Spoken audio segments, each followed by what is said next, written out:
Hello students, today lecture is on fiber optics, its types and optical materials.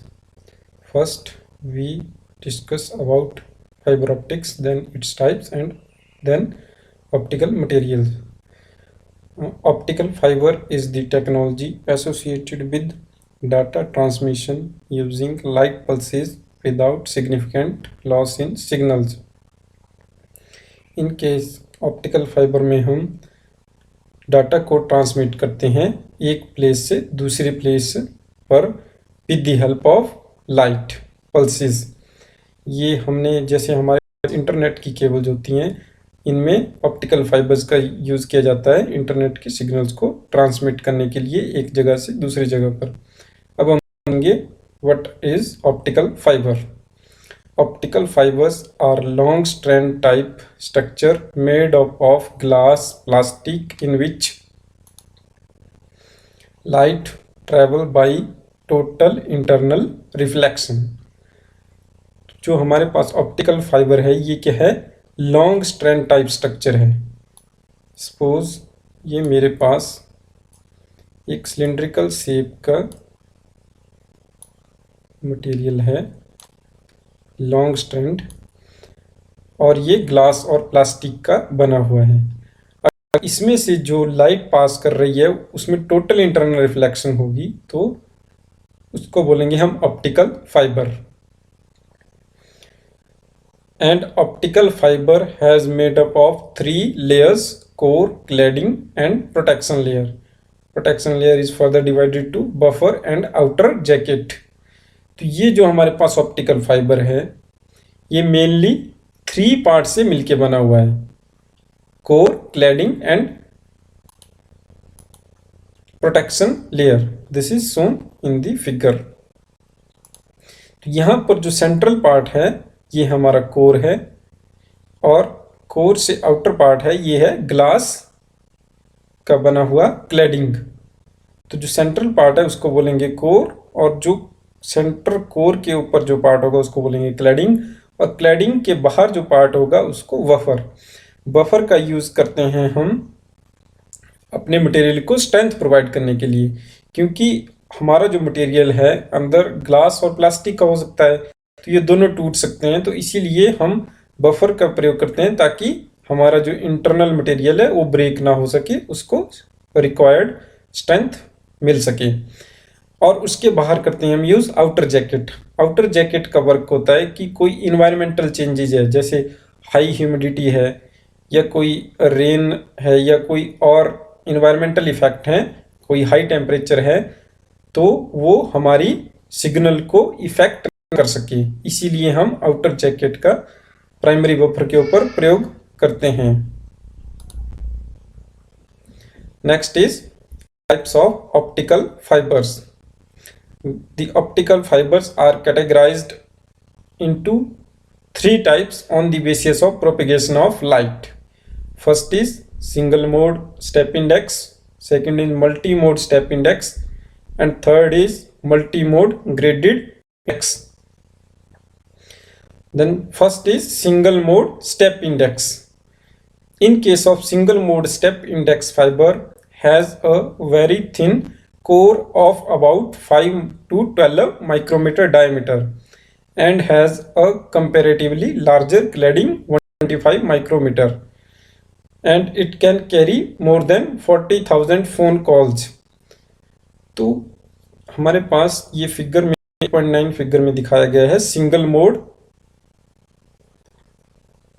Mode step index optical fibre. इसमें single mode means mono mode, सिर्फ single signal ही इसमें से पास कर सकता है। तो यहां पर हमारे पास इसको स्टेप इंडेक्स क्यों बोला गया है, क्योंकि ये जो रिफ्रैक्टिव इंडेक्स है कोर का, सपोज ये N1 है कोर मटेरियल का, और ये जो क्लैडिंग है, ये जो डार्क है दोनों साइड क्लैडिंग, इसका रिफ्रैक्टिव इंडेक्स N2 है। इन दोनों का रिफ्रैक्टिव इंडेक्स अलग अलग होता है। तो जैसे ही हम कोर से क्लैडिंग की तरफ जाते हैं तो इसके इंटरफेस पे एकदम रिफ्रैक्टिव इंडेक्स चेंज हो जाता है। तो इस रिफ्रैक्टिव इंडेक्स की चेंज की वजह से इसको स्टेप इंडेक्स कहा जाता है, क्योंकि ये यहाँ पर एक स्टेप की तरह वर्क कर रहा है। जैसे मान लो पहले रिफ्रैक्टिव इंडेक्स n1 था, फिर क्या हुआ n2 हो गया, ठीक है। यहाँ पर n2 है, यहाँ पर n1 था, सेंटर में n1 है और जो आउटर सरफेस है उस पर n2 है। तो ये स्टेप की तरह वर्क कर रहा है, इसलिए इसको स्टेप इंडेक्स बोला जाता है। Now second type is multi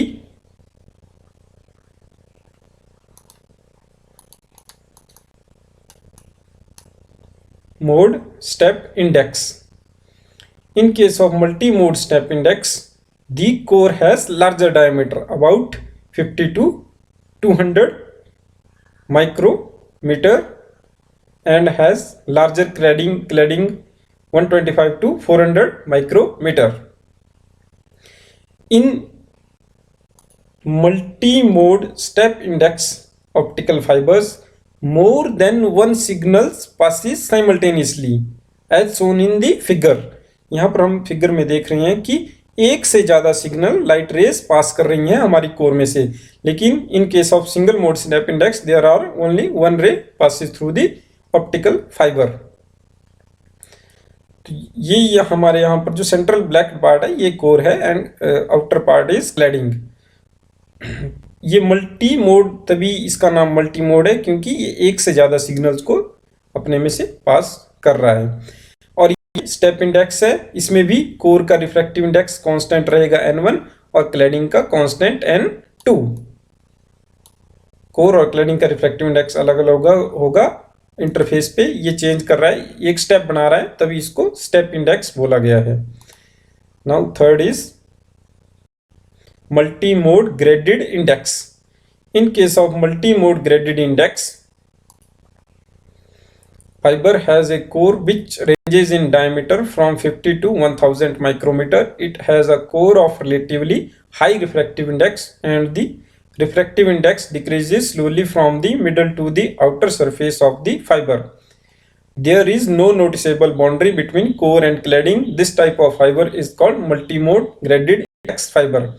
In case of multi-mode graded index, before this we discuss step index single mode and multi-mode. Now we are discussing graded index multi-mode optical fiber. This is multi-mode, so signals are more than one signals passing simultaneously through the core of optical fibers. Also, this is now the main point is this is not step index, this is now graded index optical fiber. In case of graded index optical fiber, the refractive index of material decreases from center towards the outer side of the cladding. जैसे ही हम centre से बाहर की तरफ जाएंगे तो refractive index की value core के रिफ्रैक्टिव इंडेक्स की वैल्यू डिक्रीज होनी स्टार्ट हो जाएगी, और ये जैसे ही हमारा क्लैड मटेरियल आएगा तो क्लैड मटेरियल पे ये वैल्यू अलग होगी।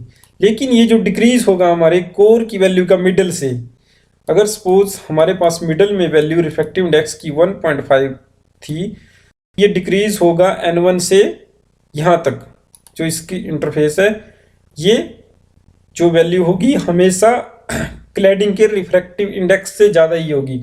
मान लो ये n1 की वैल्यू डिक्रीज हो गई 1.5 से 1.1 तक, तो जो n2 की वैल्यू होगी क्लैड की वो हमेशा इससे कम ही रहेगी, जो सबसे कम वैल्यू है कोर की, तभी हमारे पास टोटल इंटरनल रिफ्लेक्शन हो सकती है और सिग्नल पास करेगा हमारी कोर में से। तो जो मेन डिफरेंस है स्टेप इंडेक्स मल्टीमोड और graded index multimode optical fibres में, वो रिफ्रैक्टिव इंडेक्स का है। इन case of multimode the core refractive index remains same, but for graded index the core refractive index changes from middle towards the outer side. जैसे ही हम middle से बाहर की तरफ जाएंगे तो इसके रिफ्रैक्टिव इंडेक्स की वैल्यू कम होती चली जाएगी। Now next is optical fibre materials. Optical fiber materials are the material used to form the optical fibers. जो भी हम ऑप्टिकल फाइबर बनाने के लिए मटेरियल यूज करते हैं उनको ऑप्टिकल फाइबर मटेरियल्स बोला जाता है। ये ऑप्टिकल फाइबर मटेरियल हमारे पास ग्लास और प्लास्टिक दो मटेरियल के बने हुए होते हैं। तो ये जो ग्लास है बेसिकली इसमें सिलिका यूज्ड होता है मोस्टली, और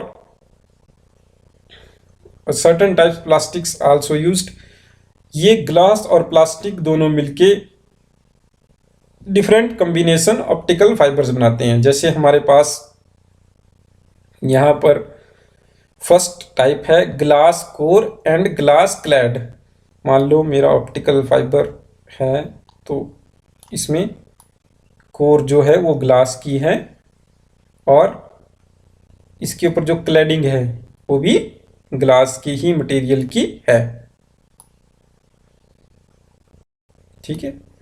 और सेकंड टाइप है glass core and plastic cladding. हमारी जो कोर का मटेरियल है वो ग्लास का है और इसके ऊपर जो मटेरियल है वो क्या है, प्लास्टिक। ये जो मैंने रेड कलर लगाया हुआ है ये प्लास्टिक के लिए लगाया हुआ है, ठीक है, कि हमारे प्लास्टिक की कवर है। और थर्ड क्या है, प्लास्टिक कोर प्लास्टिक क्लैडिंग। ये भी हमारे पास पॉसिबिलिटी हो सकती है कि हमारा जो कोर मटेरियल है वो प्लास्टिक का है और इसके ऊपर जो मटेरियल क्लैडिंग है वो भी प्लास्टिक की है, ठीक है। तो आज हमने इस लेक्चर में ऑप्टिकल फाइबर के टाइप्स के बारे में पढ़ा और ऑप्टिकल फाइबर मटेरियल्स के बारे में पढ़ा।